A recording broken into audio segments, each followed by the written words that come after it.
बातमी आहे बारामतीमधून अजित पवार यांना धक्का बसण्याची शक्यता आहे। अजित पवारांना घरातूनच विरोध होण्याचं बोललं जात आहे। अजित पवार यांचा पुतण्या राशपमध्ये आता त्यांनी प्रवेश केलेला आहे। राशपचे बारामती शहराध्यक्ष संदीप गुजर यांनी या संदर्भात माहिती दिली आहे। अजित पवार यांचा पुतण्या राशपमध्ये त्यांनी प्रवेश केलेला आहे।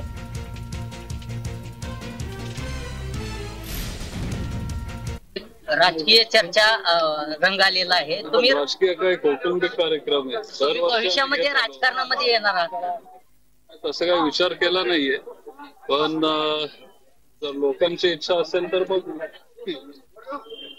चर्चा तर तशीच आहे। चर्चा तुम्ही करताय, मी कुठं करतोय। तुम्ही भविष्यामध्ये राजकारणात सक्रिय होणार आहे।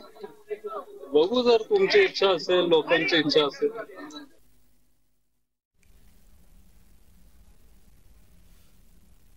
कोण होते योगेंद्र पवार पाहूयात ग्राफिक्सच्या माध्यमातून।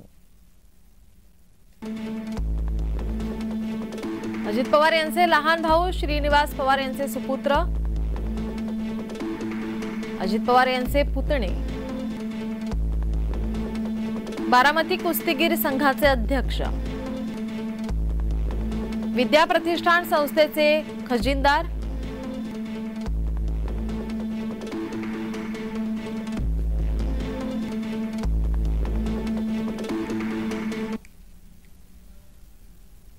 आपले प्रतिनिधी नवनाथ बोरकर आपल्या सोबत जोडलेले आहेत। नवनाथ, अजित पवारांना धक्का बसण्याची शक्यता आहे, घरातूनच आता त्यांना विरोध होणार असल्याचं बोललं जातंय, काय अधिकची माहिती?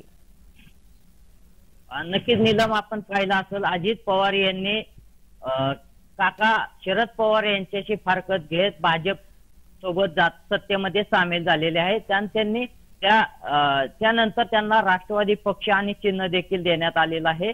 यामुळे पवार कुटुंबांकडून अजित पवारांना मोठा विरोध झाल्याचं पाहायला मिळत आहे।